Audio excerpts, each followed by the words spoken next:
Donc, merci. Je veux déjà remercier que vous soyez tous là. Je suis ravie de voir des têtes nouvelles aussi. Hein. Et voilà, j'ai l'honneur de vous présenter Ambroise de Genève, que je connaissais à travers ses bijoux, mais je ne l'ai jamais rencontré, donc c'est aussi une première pour moi. On s'est eu au téléphone et je trouvais qu'on a bien rigolé aussi au téléphone. D'ailleurs, pour ça, on a essayé de trouver un titre à la conférence et la seule chose qui nous sortit de nos deux têtes, c'est sans titre. De Genève. Ça fonctionnait joliment bien. Donc, pourquoi j'invite Ambroise? Voilà, bon, parce que j'ai vu son travail et j'étais assez intriguée de son côté, il le dit lui-même aussi, assez classique, et qu'il fallait que je regarde de plus près ce qui se passe pour qu'il est dans ma discipline à moi. J'espère que tu ne trouves pas ça mal poli. Et le fait d'être obligé de regarder pour deux fois, je trouvais dans le monde d'aujourd'hui où on regarde très vite, on passe sur l'Instagram, on regarde à peine les choses, je trouvais que c'était bien d'inviter quelqu'un qui a cette sensibilité à nous inviter à regarder le plus près, être plus précis dans son regard et de prendre le temps d'observer quelque chose. Et je pense qu'il parlera aussi bien... il parlera beaucoup mieux que moi de son propre travail, même si je peux vous dévoiler qu'il est aussi nerveux et que c'est bien quelqu'un qui est un peu nerveux avant de parler au public. Donc je laisse la parole à ce jeune collègue. Et vraiment, je suis ravie de l'avoir parmi nous cette année pour la première fois. De Genève d'ailleurs, n'est-ce pas?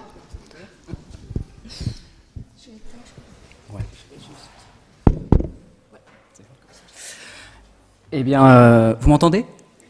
Très bien. Eh bien alors, merci à tous d'être présents ici. Et je tiens tout d'abord à remercier Monica pour cette chaleureuse invitation qui a fourni son lot de stress. Mais bon, écoutez, c'est comme ça. Donc, je me présente, je m'appelle Ambroise, je suis bijoutier. Et à travers cette petite présentation, je vais un peu vous parler de mon parcours, de ce que j'ai fait, de ce que j'ai pas fait. Vous voyez là-dedans plutôt un témoignage et tirez-en des leçons ou pas, libre à vous. J'ai décidé d'orienter ça un petit peu dans une part chronologique, parce que c'est un petit peu plus simple et parfois j'ai tendance à être brouillon et sans vraiment d'axe de travail prédéfini. Donc c'était un petit peu une méthode un petit peu plus facile pour moi. Donc tout ça commence en 2010. J'ai fait la Haute École d'Art et de Design à Genève, qu'on appelle plus communément maintenant la Edge Genève, dans les classes de Fabrice Schaeffer à l'époque. Je ne sais pas si vous connaissez, je vous invite à aller voir son travail.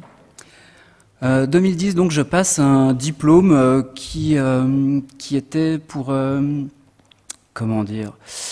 Je cherchais à retranscrire en fait dans un langage contemporain le camé. Je ne sais pas si vous voyez ce qu'est un camé, c'est souvent une petite sculpture en fait d'un profil de femme qui est fait soit dans du coquillage, soit dans de la pierre, de l'agate.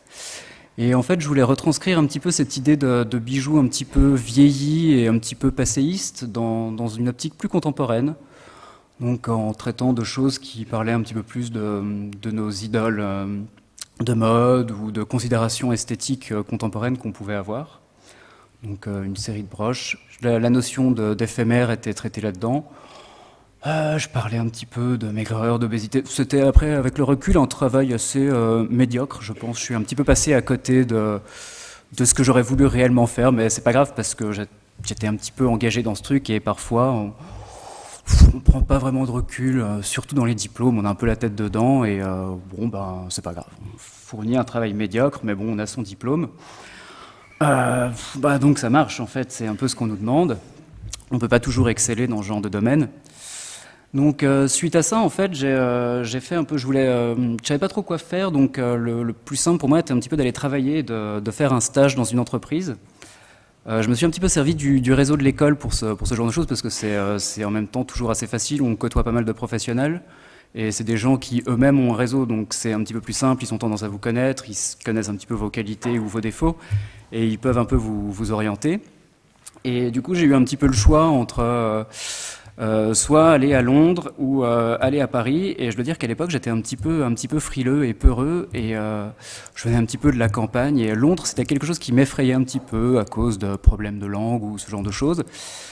Et donc, un petit peu lâchement, j'ai choisi Paris, chose que je ne regrette pas pour autant aujourd'hui. Donc, je suis parti faire un stage dans une entreprise qui s'appelait les Ateliers Jean Grisoni, qui était une entreprise qui, à la base, faisait plus du graphisme et de la stratégie d'image. Et en fait, ce monsieur Grisoni avait aussi dans son studio un atelier de bijoux. Donc, comme vous pouvez le voir, apparemment, il ne faisait pas que du bijou, il faisait plutôt en fait ce qu'on appelle de l'objet précieux. Donc, il intervenait sur des guitares où vous avez par exemple les pièces métalliques qui sont gravées. Ça a été assez enrichissant dans un premier temps parce que c'est vrai que j'ai pu travailler sur tout un tas d'objets différents. J'ai pu faire aussi bien du design d'objets plus appliqué que du bijou assez libre, comme vous pouvez le voir sur ce genre de broche ou sur du design verrier. Dans un premier temps, c'était un stage qui était censé durer 3 mois, donc c'était un petit peu une période d'essai, et c'était plutôt agréable en fait justement de sortir de ce contexte d'école où on a toujours des espèces de projets assez théoriques, bon, il faut toujours... Et là, quelque part, c'est simple d'arriver au boulot parce qu'il y a quelque part un commanditaire, un client, il faut remplir cet objectif, et puis ça se fait assez naturellement, c'est assez agréable en fait après quelques années d'école. Donc voilà, alors on a fait tout un tas de sujets plus ou moins variés. C'était assez intéressant en fait, de par la diversité justement. L'avantage c'est que c'était pas un stage un peu classique où vous finissez l'école, on vous prend en stage et en fait vous allez faire du rattrapage de fond de chez quelqu'un pendant 6 mois. Et ça peut être un peu relou.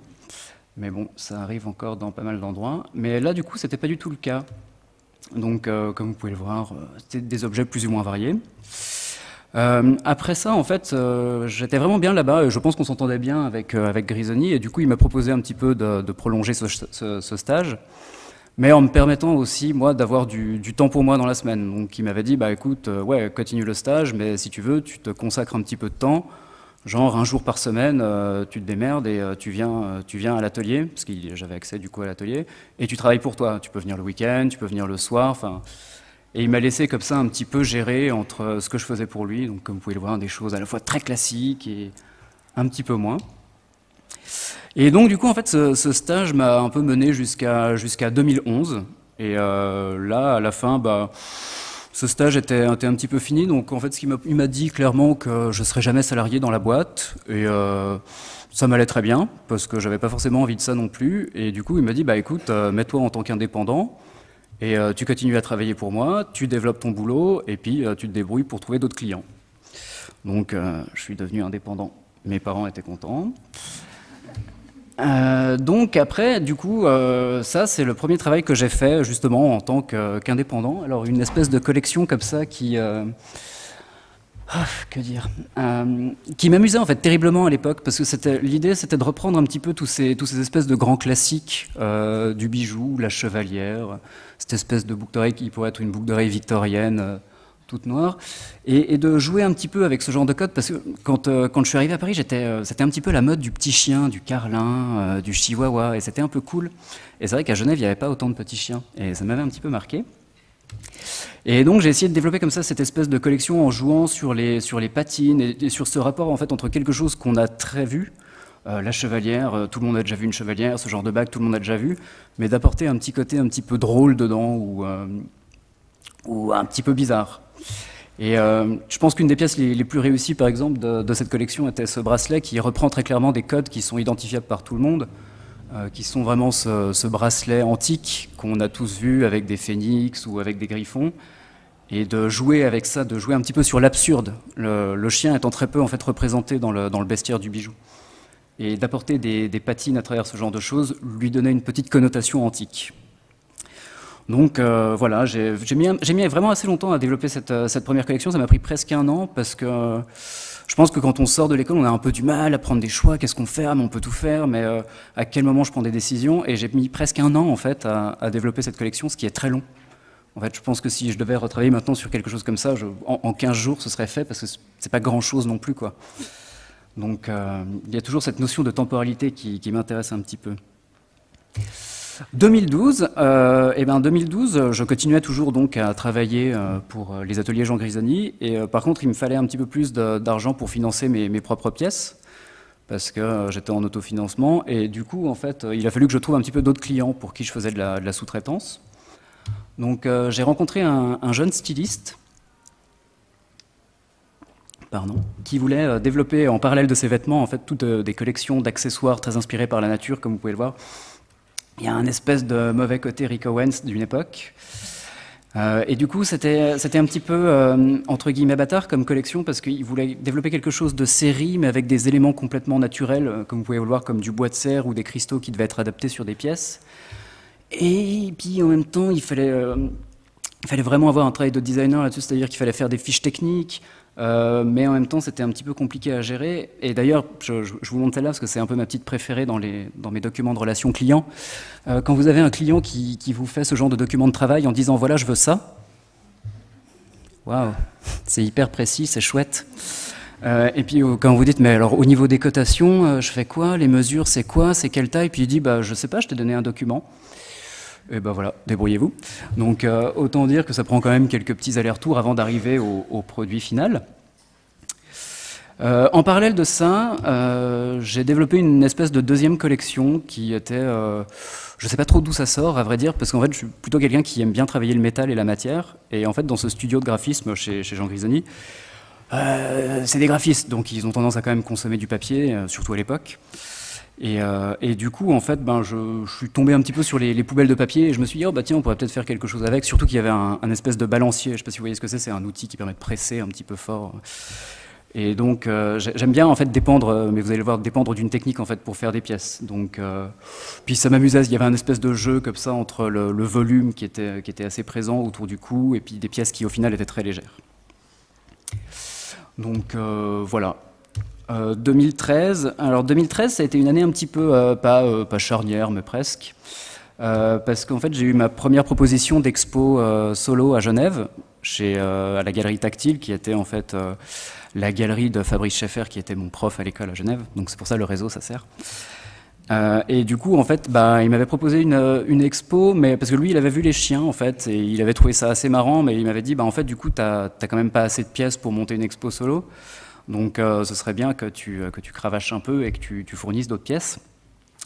Et c'est là en fait où j'ai commencé à développer, à utiliser vraiment de façon assidue une technique que j'ai utilisée déjà pour les chiens en fait, qui est la fonte au sable. Alors je ne sais pas si vous savez ce que c'est, mais pour résumer en fait, c'est un procédé de fonte qui est assez archaïque. Et en fait, il s'agit juste d'une prise d'empreinte. Et donc après, vous enlevez le positif, vous avez un négatif et vous coulez directement du métal dedans.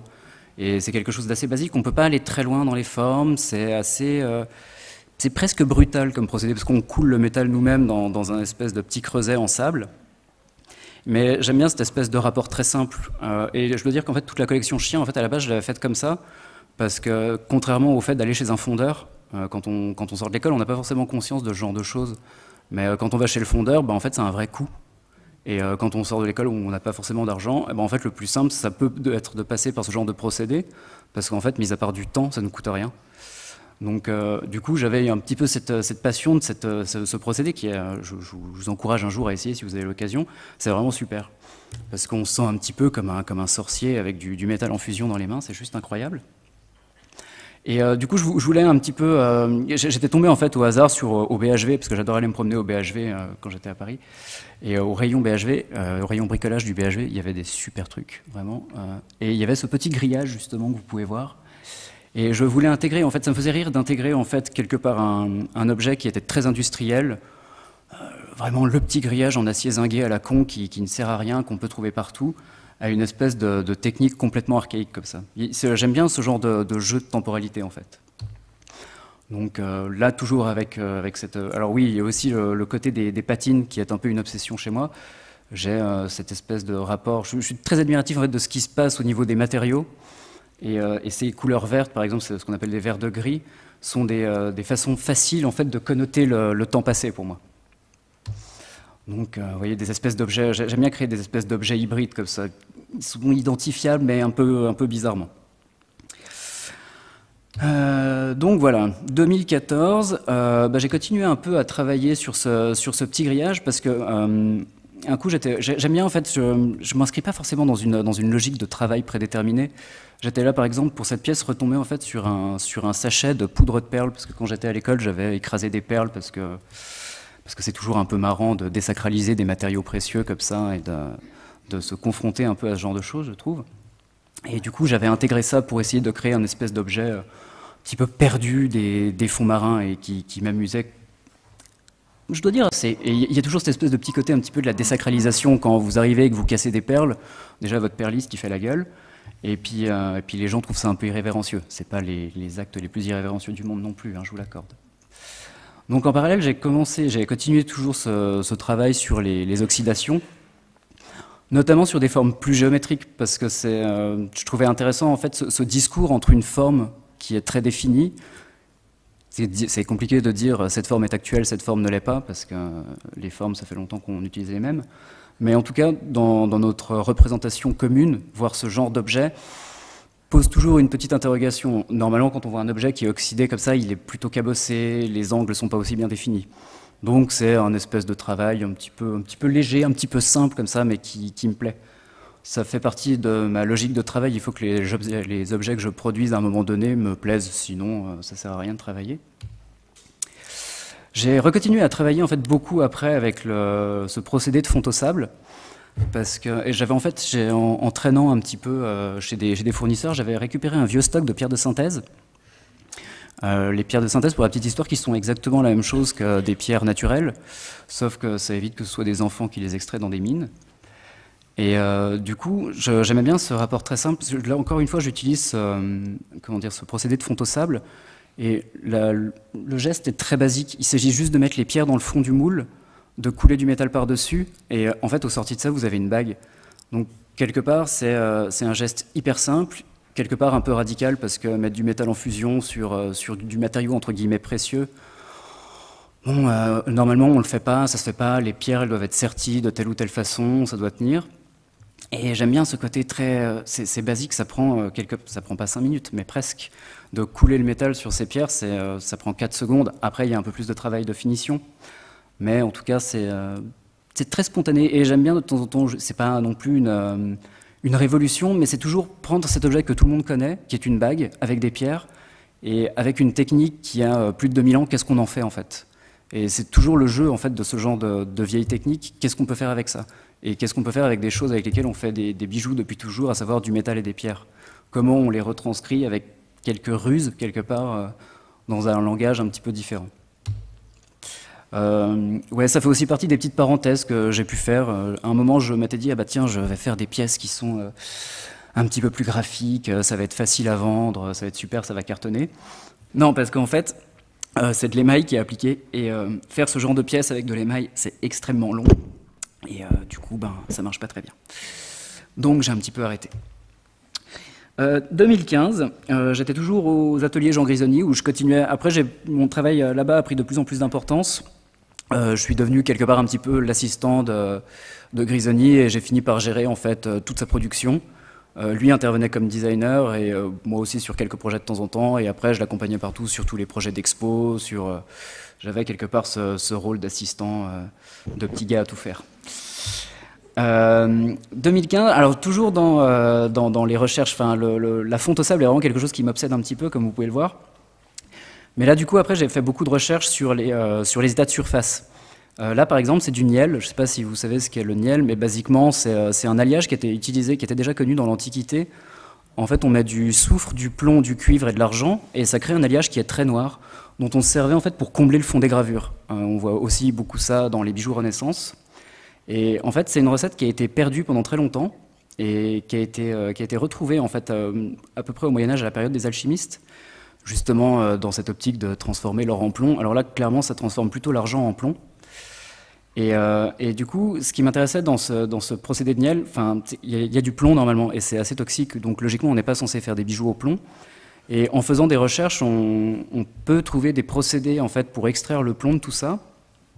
Et en fait, ça finit par créer en fait, des textures qui sont complètement aléatoires. Par exemple, sur ce genre de pièce, en fait, à la base, l'anneau, il est complètement cylindrique, et c'est vraiment un tube. Et c'est une réaction qui est assez violente qui se crée, parce qu'en fait, il faut chauffer le métal au rouge, quelque part, et le jeter dans une solution. Et ça transforme complètement cette chose. Et il y a un rapport qui est presque assez mystique, quelque part, et qui est magique, parce que la pièce, quand elle sort, n'est plus du tout la même que ce qu'elle a pu être. Et les textures qui sont créées, encore une fois, dues au hasard. J'aime bien ce genre de technique où, en fait, on ne sait pas ce qui va arriver quand je jette la bague dans la solution. Bah, j'en sais rien, peut-être que ça va rien donner, peut-être que ça va créer quelque chose de bien. Et j'aime bien un peu me laisser. J'amène quand même toujours un peu une maîtrise des choses, mais à un moment se laisser guider en fait par l'état de la matière me paraît être quelque chose d'assez important. Pareil, là, l'anneau avec les pierres bleues, logiquement c'est un anneau en demi-jonc qui est hyper régulier. Et ceci crée un espèce de magma. Et après, dans le vieillissement de l'objet, parce que je trouve que c'est intéressant, j'aime pas les objets qui restent tels qu'ils sont. Ils doivent vieillir enfin, j'aime bien qu'il y ait une trace du temps. Et après, ça devient complètement poli. Et l'évolution de ce genre de pièces m'intéresse aussi beaucoup. C'est pour ça que j'aime bien les oxydations. Mais bon, après, il y a des gens qui sont pas forcément toujours d'accord avec ça. En 2016, c'est un peu une année un peu charnière parce que j'ai arrêté de travailler. On a arrêté de travailler ensemble avec Grisoni parce que lui il voulait plus se consacrer sur du mobilier et sur de l'objet de plus gros format. Moi, j'avais pas spécialement envie de ça, donc j'ai dû quitter mon petit atelier à Bastille pour trouver un autre atelier. Alors du coup, j'ai rejoint l'atelier de Marianne Ancelin. Je ne sais pas si vous connaissez, bijoutière aussi indépendante. Donc ça a été un peu une année où, bon, j'ai pas fait grand-chose, mais j'ai continué un petit peu à vivre sur mes acquis. J'avais toujours des clients pour qui je faisais de la sous-traitance, donc je m'étais un petit peu plus mis là-dessus, parce que c'était un petit peu plus simple que de vendre des pièces aussi. C'est pas toujours simple de vendre des pièces en galerie, ça peut être long. Bon, voilà. Et puis d'autant plus que j'ai pas toujours choisi des galeries de bijoux contemporains à proprement parler parce que en fait, l'esthétique des pièces que je développe, elle est pas toujours assez contemporaine pour eux. Ça reste toujours souvent un peu du métal, des pierres. Et c'est pas forcément assez contemporain pour certaines galeries. Et puis en même temps, ben, c'est un peu trop contemporain pour des concept stores parce que ah, mais votre pièce, elle est noire, c'est sale. Tu dis, ben non, c'est oxydé, ça va bouger dans le temps. Ah, mais non, on n'aime pas, faut pas que ça bouge, gna gna gna. Donc voilà. Donc 2017, alors j'étais donc dans un nouvel atelier, et là je m'étais dit je travaille plus avec Grisoni, j'avais gardé quelques clients, mais donc du coup je m'étais dit en fait c'est un peu le moment de mettre l'accent sur mon travail et de devenir vraiment ce jeune designer indépendant qui va ne travailler que pour lui-même. Donc ça a commencé un petit peu, c'est une année qui est vraiment charnière parce qu'en fait j'avais encore une proposition d'exposition à ce moment-là, à Genève toujours. Et du coup, vu que j'avais quand même beaucoup plus de temps, je me suis dit, en fait, je m'en fous maintenant, je vais faire ce que j'ai envie de faire sans me poser de questions, sans qu'il y ait de concept, sans que ce soit intéressant. Je veux juste que ça m'intéresse moi, en fait, et puis ça intéressera peut-être quelqu'un d'autre ou pas. Et donc là, j'ai fait par exemple des pièces sur... en fait, c'est le principe du fil barbelé. Et juste en fait, en ajoutant quelques fils et en mettant quelques petites perles ou quelques petites pierres, on obtient quelque chose qui est diamétralement opposé de ce qu'est l'image du fil barbelé. Et donc j'aime bien de temps en temps développer ce genre de petites pièces qui sont plus des petites pièces de designer et puis c'est tout. Et ça suffit en fait. Si l'objet il a des proportions, il a une esthétique, on n'est pas forcément obligé de faire toujours plus que ça. J'ai continué en parallèle toujours à faire des fontes au sable parce que là vraiment c'est super. Je vous invite vraiment à essayer. Voilà, du coup toujours en jouant sur le niel, ou l'avantage de ce genre de niel en fait c'est que ça n'adhère pas sur l'or contrairement au niel avec du plomb qui adhère sur l'or, mais après ça c'est un peu des discussions un peu de techniciens du bijou qui sont pas très intéressantes. L'avantage de la fonte au sable par exemple, je reviens juste sur un petit détail mais qui me plaît, c'est quand vous voulez faire ce genre de lien en fait, les jointures, la communication en fait entre les deux éléments, elle est toujours assez primordiale dans des bijoux, surtout sur des petits objets comme ça. Et en fait, ça permet du coup de développer des choses qui ont des niveaux de détail qui sont malgré tout assez poussés pour des techniques qui sont assez archaïques. C'était une petite parenthèse. Et alors, ça c'est un peu les pièces, et c'est assez important en fait, je me rends compte maintenant dans mon parcours. À l'atelier chez Marianne, on avait eu un espèce de poste pour faire du rhodiage et de la galvanoplastie. Donc le rhodiage, logiquement, c'est un plaquage qu'on fait sur les métaux pour que les trucs soient bien blancs, bien brillants, que ça ne se rouille pas. Et en fait, si on détourne un petit peu l'objet, on peut s'en servir pour faire de l'électroformage. L'électroformage, c'est une technique qui permet de déposer du métal sur n'importe quel support. Sur du bois, sur du plastique, sur du textile, sur des feuilles, sur n'importe quoi. Et alors moi, je suis pas très aventureux parce que en fait, je plaque toujours des perles ou des pierres pour finir. Je suis quand même assez classique. Et en fait, j'ai fait ces deux essais pour une expo qui sur le coup, m'ont plu, mais sans plus. En me disant, oui, c'est cool, ça marche, je peux plaquer du métal là-dessus, mais je sais pas. Et j'ai un petit peu mis ça de côté, j'avais refait ces deux pièces qui, voilà, voilà, je plaque du métal en fait sur des perles. Donc je m'étais dit bon bah ouais, est-ce que c'est très intéressant ou pas? En relimant un petit peu les perles, mais ça je reviendrai un peu là-dessus plus tard. Je me permets toujours aussi, ça par exemple c'est une pièce dans le bijou classique, la notion de torsade elle est assez présente par exemple sur des gros sur les pièces de haute joaillerie. On voit beaucoup ce genre de choses, quand on a beaucoup de rangs de perles ou ce genre de choses, en fait les pièces sont torsadées pour leur donner du volume. Et en fait c'est pareil sur ce genre de pièces, en fait c'est une seule chaîne, et quand on la torsade, en fait en plusieurs fois, et ben ça finit par créer un volume. Mais ça c'est une chaîne qui fait 4 mètres, et juste torsadée, après elle finit par créer ce volume. J'aime bien ce genre de principe qui sont, c'est extrêmement bête quelque part, j'ai vraiment rien inventé en faisant ça, mais le principe esthétique fonctionne derrière. Donc encore une fois, un petit écart dans...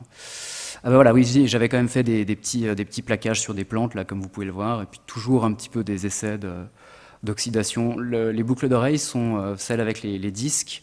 Par exemple, c'est des essais de technique qui s'appelle la granulation. C'était une technique qui était utilisée par les Étrusques pour souder en fait, des microbilles de métal sur des formes.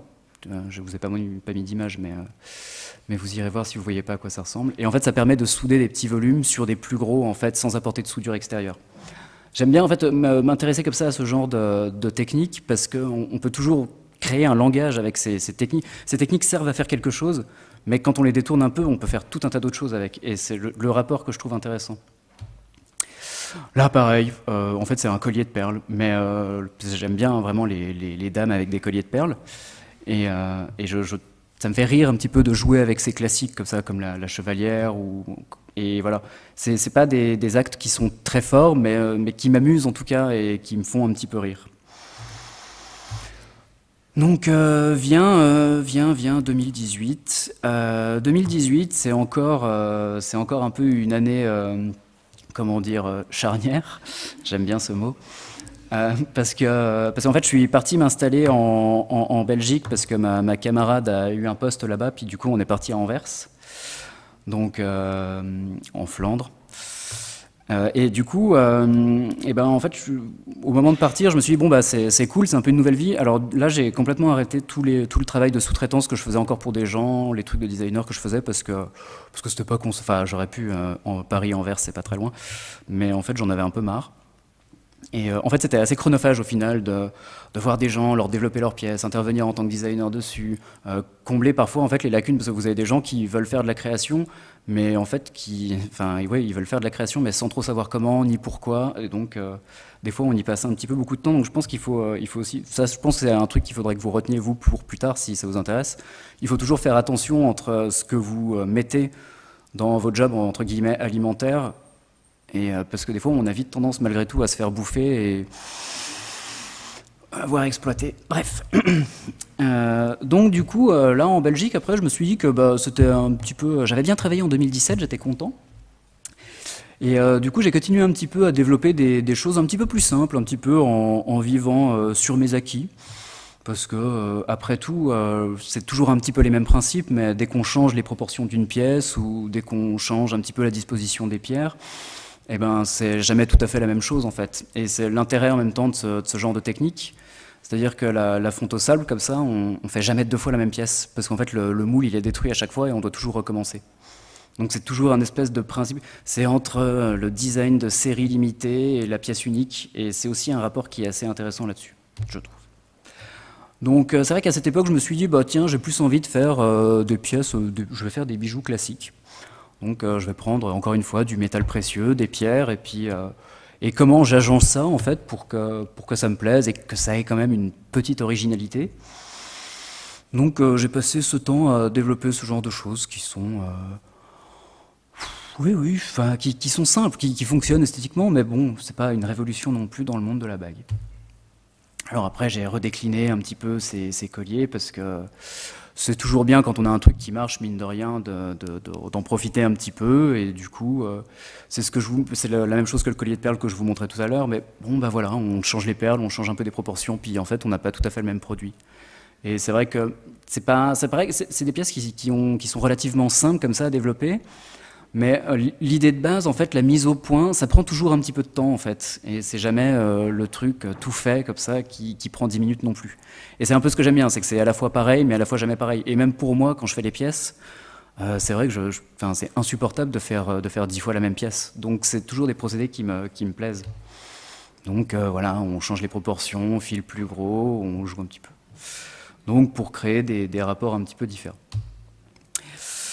2019, alors ouais, 2019 c'était encore une année pas charnière mais importante.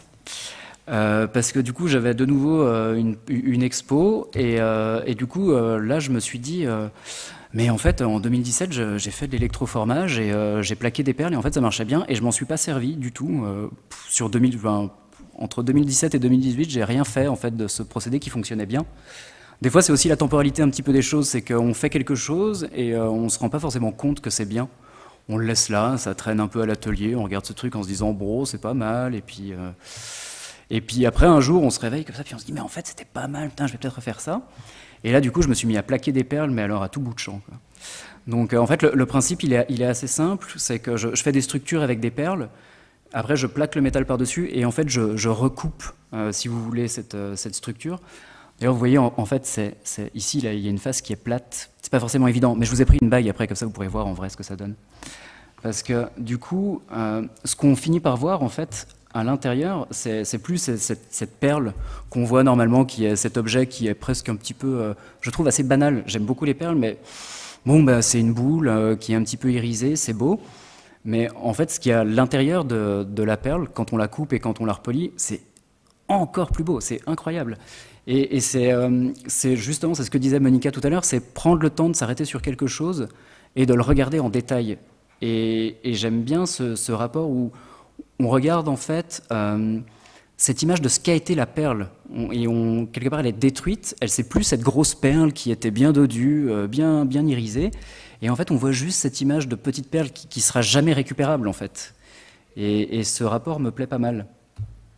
Donc alors là j'ai décidé un petit peu vraiment de décliner parce qu'il faut, après tout il faut quand même bien manger.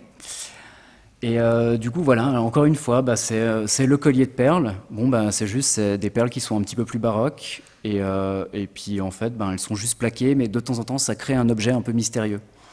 Et ah oui, il y a un truc important que je dois vous dire sur les perles, j'utilise que des perles d'eau douce. On a dit pendant longtemps qu'en fait, les perles d'eau douce, c'était un peu cheap, que c'était pas de la bonne qualité. Mais ça, c'est un peu du marketing, parce qu'en fait, la perle d'eau douce, contrairement à la perle d'eau de mer, elle est essentiellement composée de nacre. La perle de culture, en fait, si vous voulez, on met une âme à l'intérieur qui est souvent en coquillage pour que l'huître refasse de la nacre autour de cette bille.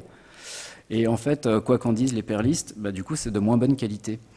Parce que sur une perle d'eau douce, on a que de la nacre. Et c'est pour ça en fait, qu'on arrive à avoir ce genre de résultat, parce que la perle est construite par strates, et du coup, ça crée cet effet d'optique. Du coup, sur l'électroformage, après, je me suis dit, bah, tiens, j'ai quand même bien plaqué des trucs avec des perles, je pourrais aussi plaquer des trucs avec des pierres. Parce que j'ai une logique assez simple. Je travaille avec des pierres et je travaille avec des perles. Donc, et je plaquais des trucs, donc je m'étais dit, bah, tiens, c'est quand même l'occasion de plaquer des trucs. Et en fait, ce procédé, il est intéressant parce qu'en fait, encore, c'est toujours la même logique, je guide un petit peu ce qui se passe. Et en fait, c'est immergé dans un bain. Je ne sais pas si vous savez comment ça fonctionne, l'électroformage. Il y a une anode et puis il y a une cathode. L'anode, en fait, c'est la partie dans laquelle le métal est prélevé et qui vient se déposer en fait sur la cathode. Et en fait, du coup, la pièce, le bijou devient la cathode. Et je laisse faire ça pendant des jours. C'est assez long comme procédé parce que ça se dépose molécule par molécule et c'est assez long et ça crée des textures qu'on ne maîtrise pas forcément. Enfin, je pourrais maîtriser, mais en fait, ça ne m'intéresse pas trop. J'avais rencontré des gens qui étaient un peu spécialistes de ça, qui m'ont dit ouais, on peut faire des trucs super précis. D'ailleurs, c'est vrai, industriellement, c'est utilisé pour faire des trucs très précis, hyper brillants, de bonne qualité, mais le précis et le brillant m'intéressent moyennement, comme vous avez pu le voir. Donc du coup, bah, j'ai encore, c'est toujours le même jeu, quoi. C'est comment monter en fait des choses qui sont vraiment traditionnelles et qu'on a tous vues, avec des procédés qui sont vraiment inhérents à ce milieu. Je me souviens quand j'avais été acheter parce que c'est des bains de plaquage en fait, quand j'avais été acheter des bains chez le fournisseur, le mec m'avait dit mais non mais votre truc ça va jamais marcher, ça va être crado et tout, puis j'avais dit oui ça va être crado. Et donc ça marche quand même. 2020, alors 2020 c'était super comme vous avez tous ça en mémoire. Bon alors moi premier confinement vraiment j'ai trouvé ça super. C'est vrai c'était un petit peu inédit et tout. Bon, bah, subitement, on n'avait plus de boulot, mais c'était pas grave, il faisait beau, c'était les vacances. Donc, du coup, c'est vrai que j'en ai un peu profité pour faire un peu les choses qui me taraudaient, mais sans sans pression particulière, parce que souvent en fait quand on fait des pièces comme ça qui sont distribuées après en galerie, il y a quand même cette notion, il faut quand même que la pièce tienne, il faut pas que ce soit non plus... surtout dans les galeries dans lesquelles je travaille, il y a des galeries de bijoux contemporains qui acceptent l'importable, hyper fragile, et puis moi c'est pas trop mon truc, donc il faut quand même que les pièces aient quand même quelque part une durée de vie. Et subitement, plutôt que de faire des boucles d'oreilles de perles comme ça, je me suis dit, bah tiens, je vais essayer de faire des bagues. Et des bagues juste qui sont faites en perles. Et pour le coup, ça marchait assez bien en fait, alors, avec des différentes teintes de perles, différentes grosseurs. Et c'est, encore une fois, c'est quelque part, l'idée, elle est bête, mais la déclinaison en fait de ce genre de technique vous amène à pouvoir créer une infinité de produits quelque part. Donc toujours avec une technique en fait, basiquement. Après là j'ai arrêté un petit peu de couper les perles parce que j'aimais bien cette espèce de côté, on dirait des petits cocons ou des verres à soie, c'est à la limite de l'angoisse en fait comme pièce. Mais bon, en vrai elles sont belles, hein, je vous dis. Mais, et du coup j'aime bien un petit peu me laisser porter par la technique, j'essaie d'intervenir le moins possible. Donc toujours le même jeu, oui, mais donc toujours des compositions. C'est assez simple en fait de décliner, à travers ce genre de procédé, de décliner des pièces qui sont similaires, mais qui vont être un peu différentes. Et dans la gamme de produits dans laquelle je suis, je pense que ça plaît assez aux gens, parce que du coup, c'est pas totalement de la pièce unique, mais c'est pas totalement de la série non plus. Et c'est un espèce d'entre-deux qui fonctionne assez bien. Je vous montre. Alors voilà, après, et voilà, c'est ce que je vous dis. On parlait tout à l'heure, on était sur des petites perles rondes, et subitement, vous changez la forme de la perle, vous n'êtes pas du tout sur le même objet. Je vous ai mis cette pièce en grand, parce que vraiment, je l'avais trouvée très très belle.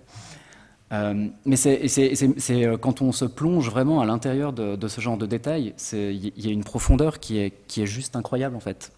Et c'est aussi ce rapport qui, d'un côté c'est bête, c'est une bague en perles quoi. C'est juste quelque chose de con et de primaire qu'on fait depuis l'Antiquité et voire un peu plus. Mais on peut toujours malgré tout, avec les mêmes ingrédients, réinterpréter ça pour l'inscrire dans quelque chose d'un petit peu différent. Et c'est un petit peu ce que je cherche à travers ce genre d'histoire. Donc après, bon bah il y a eu les confinements, tout ça. Bon bah alors putain, du coup j'ai décliné quand même parce que on avait quand même du temps. Bon, entre-temps, ce qui était un petit peu pénible, c'est que bon bah j'avais quand même des projets d'expo qui sont plus ou moins tombés à l'eau et c'était moins marrant, mais bon c'est pas grave, je faisais quand même des pièces du coup.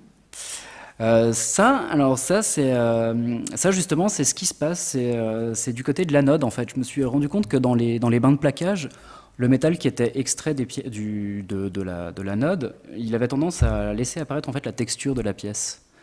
Et du coup, ce que j'ai refait, c'est que j'ai refait des bagues comme ça, qui sont en fait des fontes au sable, qui à la base est complètement lisse. Et en fait, quand le métal est arraché de cette bague, le métal suit la structure cristalline de la pièce.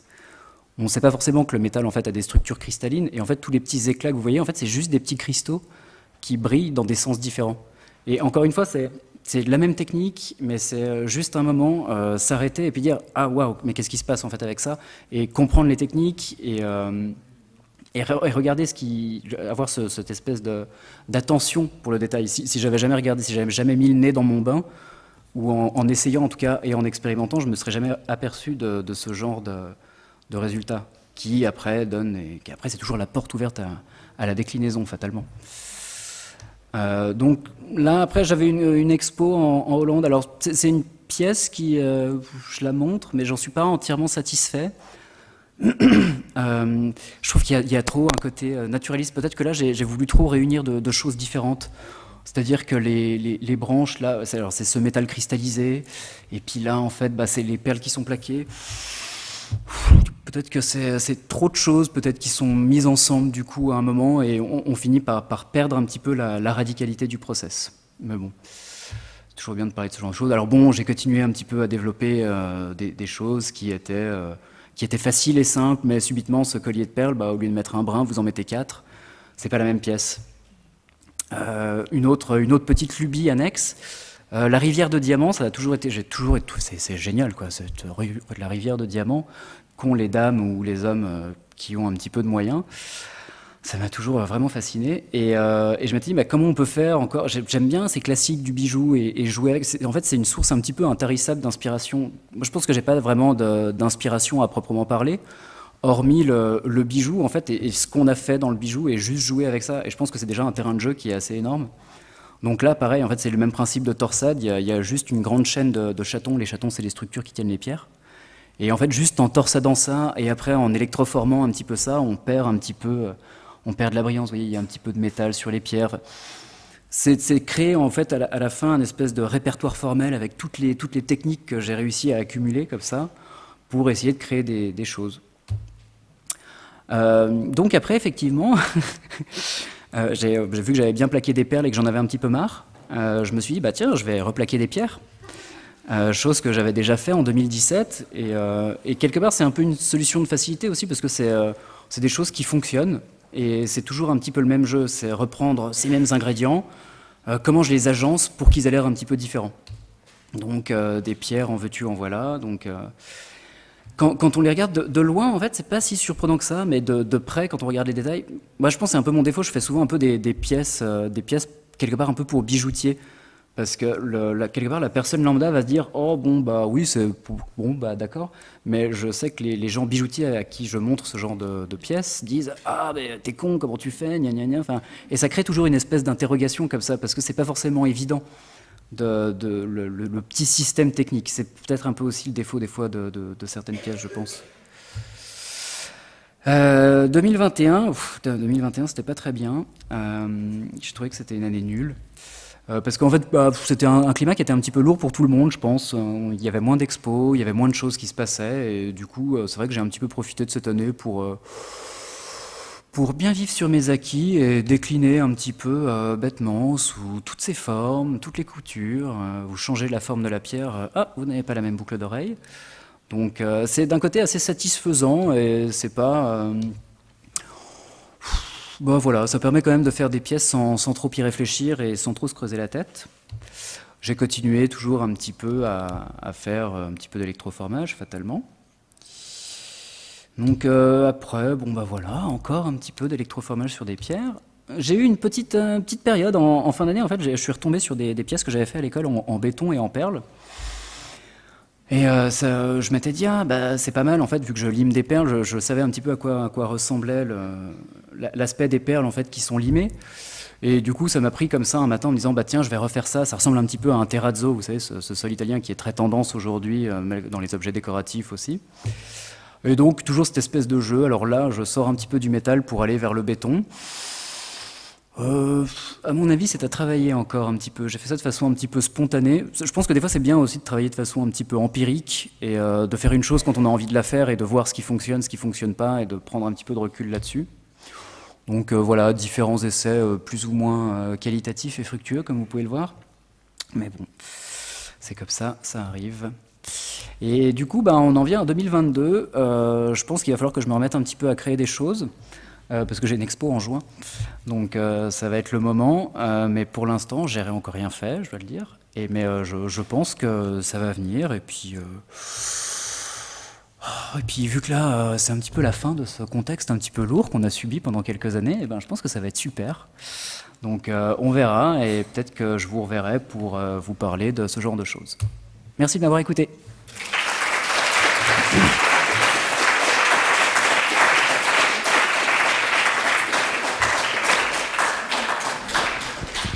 Vous avez des questions?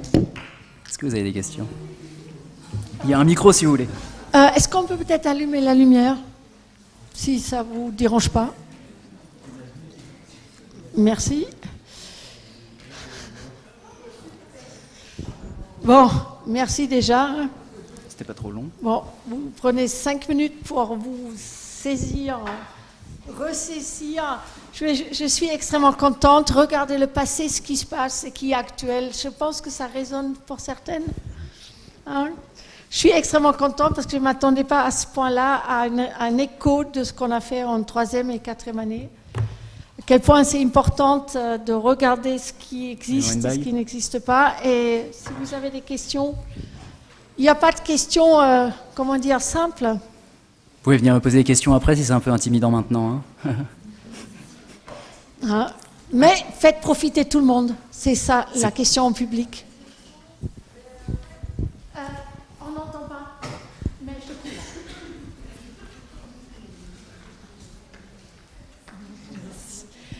Mais en fait, c'est juste une question un peu bête. Mais Il n'y a pas de Je question. me demande si vous avez des photos ou des choses à nous montrer d'exposition, parce que vous parlez pas mal d'expos que vous avez faites ou quoi.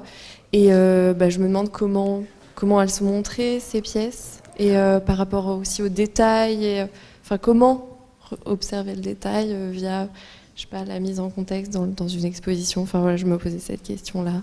Ouais, alors c'est une bonne question. En fait, j'ai malheureusement pas spécialement beaucoup de photos d'expo parce que je suis quand même souvent mal organisé à la bourre.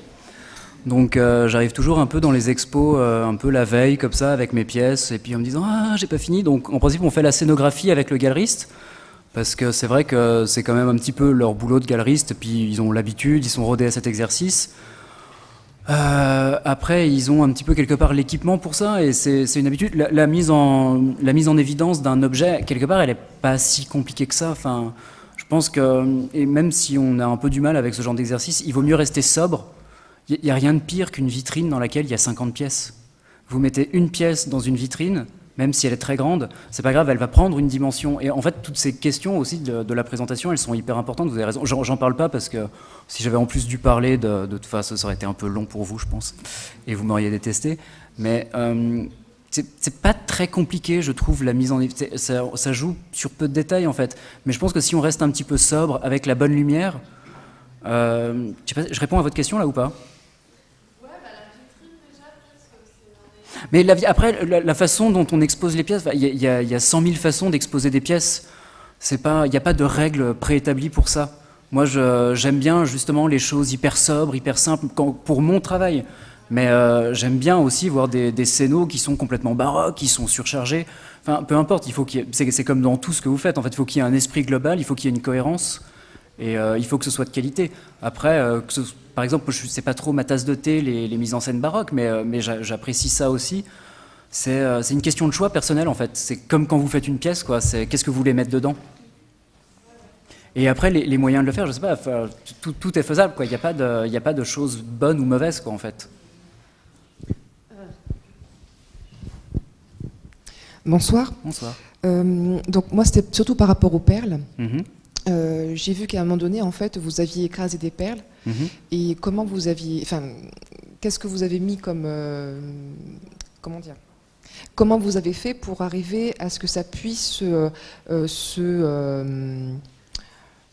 s'intégrer, en fait, à la grille, ou en tout cas à la structure? Ah, la magie de la résine. Ah d'accord, ok. Ah, la résine, c'est super, hein. Il faut pas hésiter à utiliser de la résine, hein. C'est génial.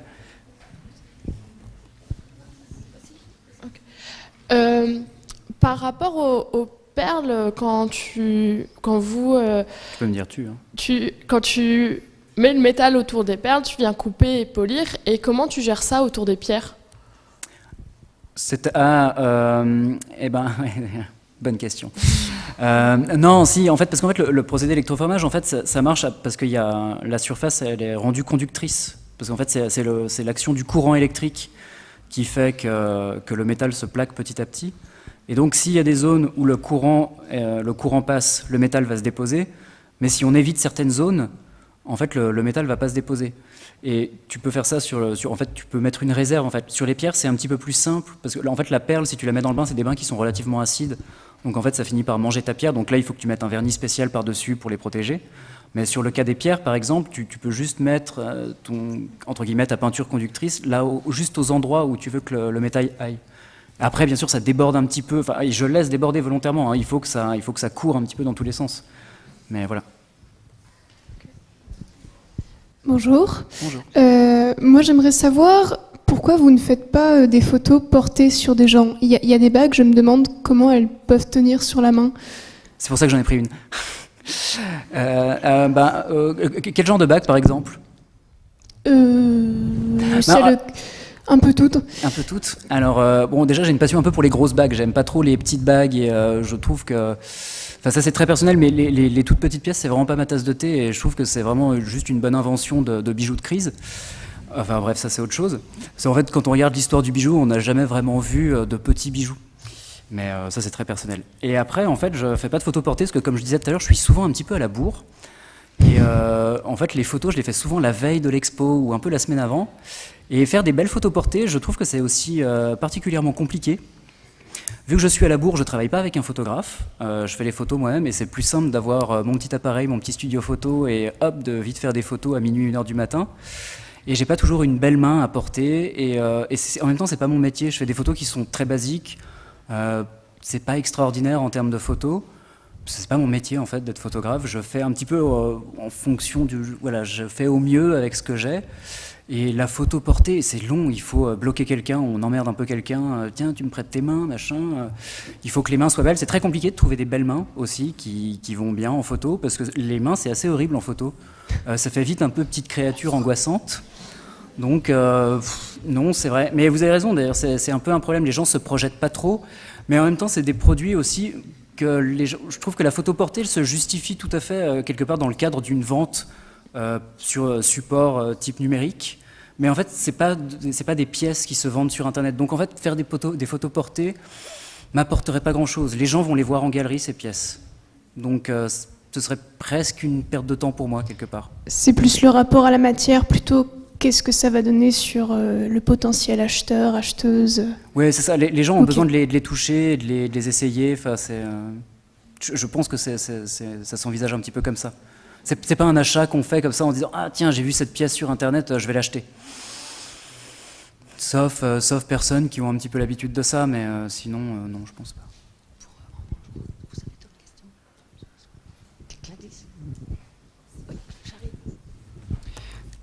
Pour les perles en fait qui sont aussi plaquées, parce que j'ai vu qu'individuellement elles le sont et après elles sont découpées. Ouais. Quel est le temps de, vous pouvez faire une pièce ça peut durer combien de temps? Vous voulez une fiche technique de mon travail exact? Ça dépend des épaisseurs que vous voulez.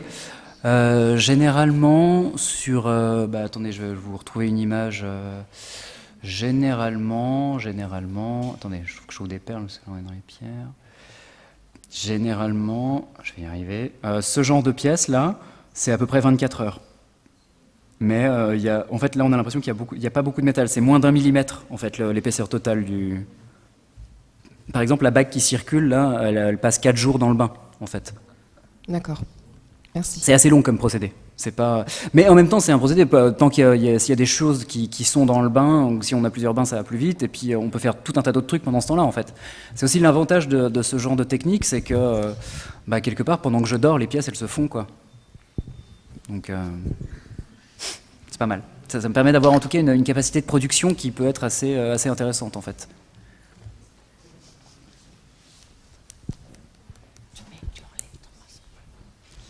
Bonsoir. Bonsoir. Moi, je me demande comment vous maintenez les pièces ensemble dans le bain pour qu'elles aient cette forme-là. Et deuxième question, c'est quoi l'après que vous utilisez pour qu'il y ait justement du magnétisme? Ah La bonne question. Eh ben, écoutez, venez travailler avec moi, puis on en parlera. Avec grand plaisir. Non, on trouve, il y a des vernis comme ça qui sont en fait des vernis conducteurs.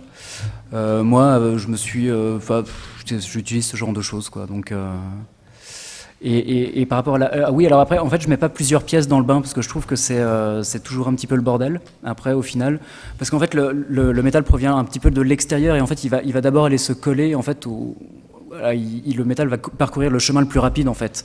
Donc s'il y a trop de choses qui dépassent sur les bords, le métal va d'abord aller là où c'est le plus pratique que d'aller vraiment dans les creux. Et c'est pour ça en principe je mets une paire de boucles d'oreilles par bain par exemple, mais j'en mets pas 10.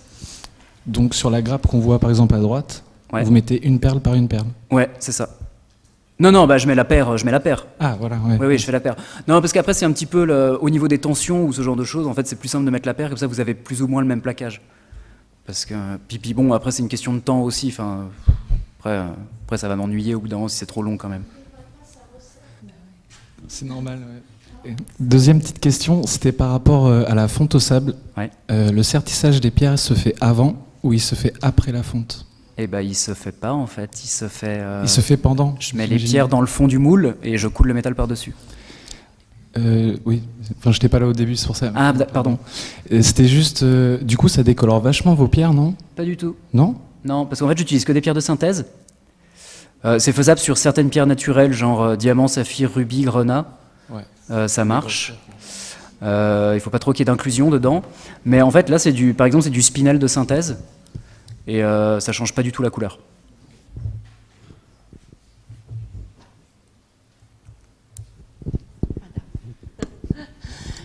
Merci déjà pour ce partage, c'était très intéressant. J'espère qu'il va y avoir plein d'expérimentations de fonte au sable. Je pense que tous les étudiants l'ont bien retenu. C'est super, c'est super. J'ai trouvé très intéressant aussi que tu mentionnes quelques écueils que tu avais pu identifier dans ton parcours professionnel et dans ta relation notamment à la sous-traitance. Je trouve que c'est des expériences intéressantes. Un volet qui n'est pas abordé du tout dans la conférence et qui est rarement abordé d'ailleurs dans les conférences, c'est la question des prix. Et je trouve que ça pourrait être intéressant d'avoir une gamme, un peu une orientation sur la gamme de prix de ces pièces. Alors en termes de prix, c'est vrai que moi je milite pour qu'on fasse des choses qui soient payées réellement. Je suis quelqu'un qui suis plutôt dans ce milieu considéré comme étant cher. Par exemple une bague comme ça, là en galerie, ça a fini à 1200 €. Mais parce qu'en fait, il faut avoir conscience que le galeriste prend déjà 2,4 par rapport au travail. Ça, vous devez le savoir, vous, quand vous vous projetez par rapport à ça. Donc, il reste pas forcément grand-chose. Et en fait, le travail... Moi, c'est mon métier, en fait, j'en vis, donc je peux pas me permettre de faire des pièces que je vais vendre pour la postérité à 20 balles. Ça marche pas, en fait. J'ai besoin de payer un loyer à la fin du mois, d'aller boire des verres, parce que j'aime bien ça aussi, comme tout le monde. Mais du coup, je trouve qu'en plus, on voit trop de gens qui ont tendance à sous-vendre leur travail parce que il y a de la concurrence, parce que c'est dans l'air du temps, on paye pas trop les choses, mais en fait, c'est pas vrai. Quand votre plombier vient dévisser le siphon chez vous, il prend 300 balles et il a raison. Et vous, quand vous faites des pièces ou quand vous avez une activité artistique, en fait, c'est aussi du travail. C'est pas juste un hobby, juste un loisir, et c'est quelque chose qui se monnaie. Vous avez des compétences à faire ça, et c'est parfaitement normal de réussir à gagner votre vie avec votre production, je trouve. Enfin, ça devrait l'être en tout cas, quoi. Et vous gagnez votre vie maintenant avec ce que vous faites? Ouais. C'est bien, bravo. Merci. Et il est jeune, hein? Il est jeune. Plus tant que ça. Oh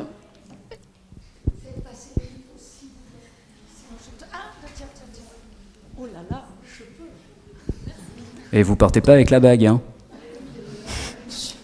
Toujours pas vu d'ailleurs. Ah oui, elle nous a bien sorti la bague. Du coup, bonsoir. Bonsoir.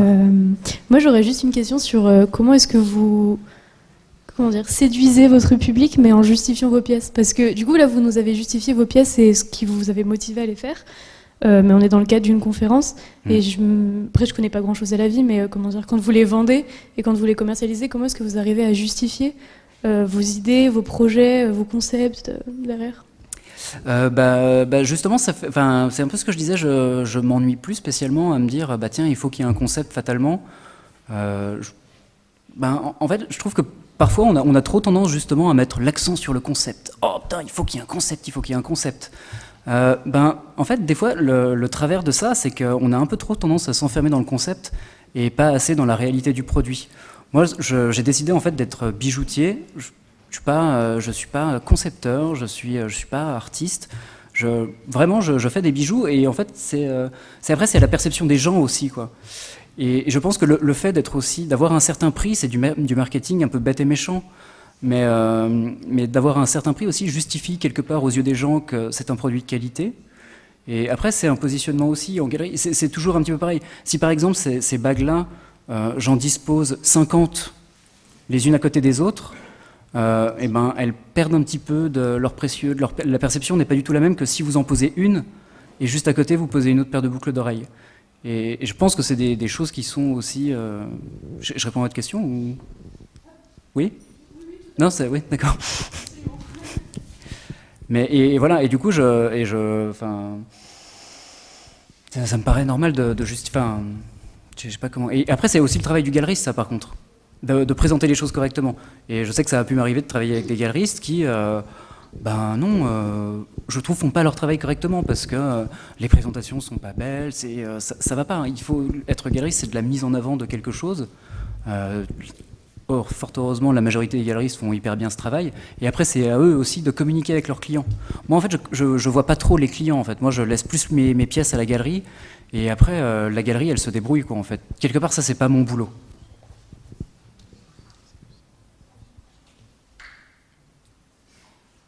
Oui, donc vous voyez aussi l'importance de la galerie. Hein, donc c'est. Tu as eu du contact direct avec tes clients. Est-ce que tu as toujours des clients privés ou pas? J'ai jamais vraiment eu de clients privés, j'en ai très peu, à vrai dire. Ça. Parce que je sais pas pourquoi, peut-être j'ai un petit peu gigoté à droite à gauche, mais c'est vrai que je suis pas quelqu'un de très mondain non plus, je vais pas spécialement au vernissage, ça a un petit peu tendance à m'ennuyer, et puis... Et c'est vrai que j'ai même pas pour être honnête, j'ai même pas de fichier de clients personnel. Donc c'est un peu la honte quand tout le monde a un fichier. Moi pas. Mais c'est pas grave. Je pense que juste à travers la galerie, en fait, ça peut se faire. Et si les gens savent que votre travail il est dans telle ou telle galerie, ils se déplacent. Et s'ils veulent pas se déplacer, tant pis. C'est pas grave.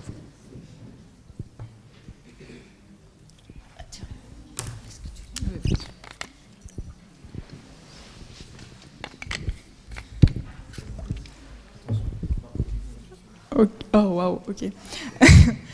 Déjà, merci pour les chiens, c'était vraiment génial, j'adore les chiens. Et sinon, c'était plus demandé par rapport aux galeries, parce qu'au final, à chaque fois, par rapport au début, quand on sort d'études et qu'on doit trouver des galeries, etc., est-ce que c'était lié à un réseau ou c'était plutôt vous qui avez démarché des galeries? Alors c'était quand même toujours un petit peu lié à un réseau en fait. En tout cas pour moi ça a été la première galerie que j'ai eue par exemple, c'était grâce à Grisoni chez qui je travaillais, qui m'a présenté cette personne et en fait j'ai commencé à travailler avec lui.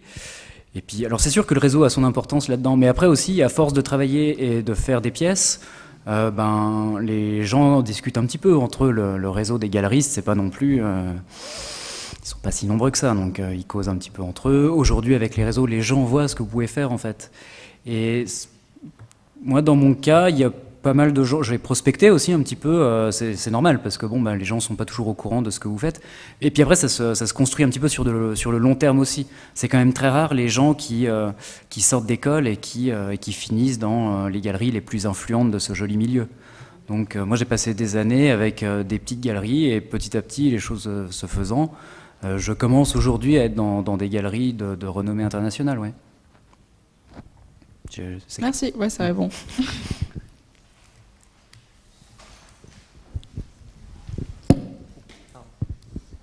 Et est-ce que les réseaux sociaux sont leur importance ou pas du tout? Parce que j'ai l'occasion de voir souvent ton travail qui est republié sur Instagram. Et est-ce que, je sais pas, ça t'a amené des galeristes qui... Oui. Ouais. Très clairement, oui. Vous devriez tous avoir une page Instagram professionnelle, mais pas avec vos photos de vacances. Oui, non, aujourd'hui c'est vraiment primordial parce qu'en fait, les réseaux sociaux apportent une visibilité, mais qu'on n'avait pas du tout avant ça. Avant, vous aviez votre site internet, et puis waouh, vous aviez votre site internet. Et puis comment les gens vous trouvaient avec votre site internet? Alors si vous aviez un réseau de gens que vous étiez en train de faire grandir petit à petit, vous pouviez leur dire ah voilà, j'ai mis une nouvelle pièce sur mon site. Alors qu'aujourd'hui avec Instagram, moi je suis juste sur Insta, je vais pas sur Instagram, c'est déjà assez chronophage comme ça. Et en fait, ça vous apporte subitement, si vous en servez bien, une visibilité à échelle mondiale en fait avec ça. Et du coup, c'est votre meilleur outil de communication que vous puissiez avoir, quoi. Ça vous coûte rien, et c'est juste prodigieux, quoi. Je pense que c'est pas possible aujourd'hui, sauf à moins d'avoir déjà une renommée établie, de fonctionner sans ça. Mais ça peut rester aussi quelque chose de très... on n'est pas obligé d'être tout le temps dessus. Moi, je m'en sers vraiment comme un espèce de support. C'est un espèce de book en ligne et basta, quoi. Je vais pas au-delà de ça, en fait. Je montre ce que je fais, c'est tout, quoi.